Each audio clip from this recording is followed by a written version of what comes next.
Today marks 2 weeks since the start of that 15-hour hostage situation inside the second floor of the Chase Bank in downtown Bakersfield. The Bakersfield Police Department, assisted in the early hours by law enforcement from a number of agencies, including the Kern County Sheriff's Office. During the standoff, you can see vehicles from various agencies all around the area, and they remained out there until it was over. And joining us in Studio B for his monthly sit-down, Sheriff Donny Youngblood. First, thanks for being here. Appreciate it. Let's go back to that and start with the hostage standoff in downtown Bakersfield and when you were first made aware of that. Well, early on, I was aware of it, but we weren't really actively involved in it other than responding initially. But as the night progressed, we assisted in a search warrant at the suspect's residence looking for bomb residue because we didn't know whether the bomb was real or not real. And if you find bomb residue at the residence, you can make an assumption that it's a game changer. Which we did not find residue. We found wires, and that was encouraging, but wasn't the final say. Had you ever, whether it was directly or indirectly, experienced anything like this in your career? Yeah, 3 days before that, I watched a movie, and it was almost the same exact scenario. But no, really, that's really unusual. When you first hear about it, you go, yeah, okay, and then it became real. You know, because I think it was the initial call that everyone was listening to was a suspect with a bomb in a bank, and I think that was immediate people saying, what is this, a bank robbery in 2026? When was the last time that you dealt with that? I think he wanted to talk to the FBI, and he made the federal bank rules connect. I don't know that we've ever had one exactly like that in my career that I recall. Was there anything that FBI or anyone else reached out to you aside from searching the suspect's home with the bomb squad during that time? No, the city was the primary with the feds, and we just were there to assist. We had one in the desert years ago, but we handled it back then quite differently. You just negotiated and go in and walk the guy out. But this one was pretty frightening. Taking a look at some of the other situations that have been going on recently, I wanted to ask you, first of all, about the inmate van accident in downtown Bakersfield. What apparently appears to be a DUI driver hitting the side of a county van that was transporting inmates. You ever seen that before? Well, we've been hit by drunk drivers before, but this one was pretty catastrophic. One person has life-threatening injuries. Not from the sheriff's office, but the driver of the other car. The inmates were being released. We do that every day. We drive them to 3 different locations, drop them off when they're being released. There were 3 inmates in the van that were being released that morning. You know, you never know. We can all be victims of drunk drivers. And not just that one, but also there was also the situation with the inmate escaping, trying to escape from Kern Medical. He was taken into custody. Has there been any other follow-up out of the results of that investigation? Well, we take them there every day, and some procedures require restraints to be removed. We're meeting with KMC to decide who's going to decide whether those restraints are going to be removed, because that's a green light for a guy that's facing life in prison. And there should have been 2 officers with this particular inmate. There wasn't. We own that, and we've looked at that, and we've made it clear we have procedures, follow the procedures. But it wasn't, you were saying, it wasn't a gross violation? Well, it depends on what a gross violation is. Okay. You have a young deputy that's being told what to do by a sergeant. So you go right up the chain till we get to the policy. Did we follow the policy? And in this one, we probably did not. So going forward from this point, those new policies are in place. Well, follow the policy, number one. It's already there.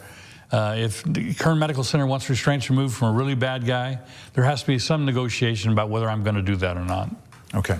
Another thing that sort of popped up recently that grabbed a lot of attention was the grand jury came out with their own interpretation of the stipulated judgment involving the DOJ with the Kern County Sheriff's Office. I want your reaction to that. Well, the grand jury just said what the sheriff's been saying all along. They're milking the county out of millions of dollars, over $3 million so far. We're 5 years in, now we're in for 2 more years. There's a history with the Department of Justice going forever. 14 years, 30 years. If we were that bad, if you remember, the initial investigation was on use of force.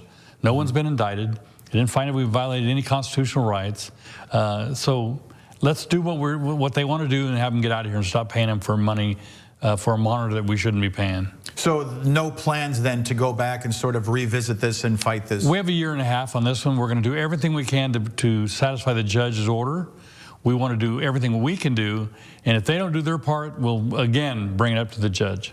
And then most people see that and they say, well, the grand jury said that they should fight this, but the grand jury is more of a... Well, you're going to fight the state of California, who has an enormous amount of money, and what are you going to gain? We have a year and a half. Let's go ahead and work our way through it. Is there anything else during that time period that you can do, or just follow what they want? Well, they constantly find new things while they're here that are not related to the stipulated judgment, and that's where we're at. We have a staff that is working on this, and they're pretty smart. They're you know, DOJ's got their hands full with us.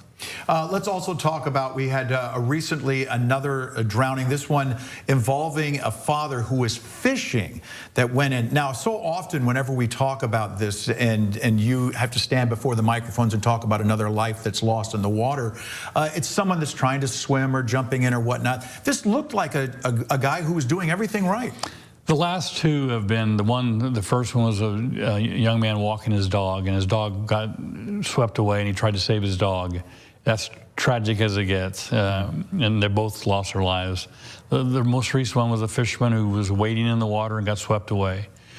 That river is dangerous. Stay out of it. If you're not down in Bakersfield, if you're up at Kernville at the park, I'm not telling you to stay out of the river. I'm telling you to be very, very cautious, because if you get swept away, we're going to find your body several days later.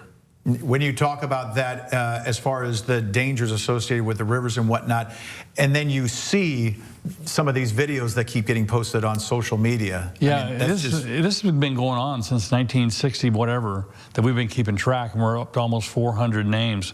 I don't know what the exact number is, but those are real people that had real families that went to the river to enjoy the river and wound up drowning.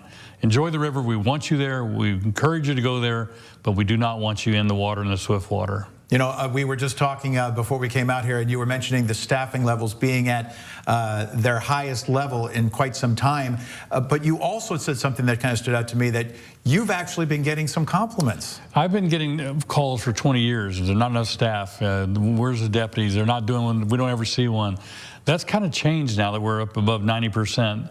I'm getting calls daily or emails saying, thank you for the visibility. Thank you for being there quickly. We see a lot more deputies on the streets. That's really encouraging to me, because deputies on the streets are the #1 priority of the people in this county. And there for several years, we were not fulfilling that need. Mm-hmm. Was there one place in particular that had popped those comments? Substations were really getting hit hard. I was thinking, is like Ridgecrest or Taft, or is there in the 80s, I was a sergeant in Boron, and I had 4 deputies, and there was 5 of us. We all lived there. Mm-hmm. We went for a period, there was nobody assigned to Boron. They were going out of Mojave. We now have deputies living in Mojave.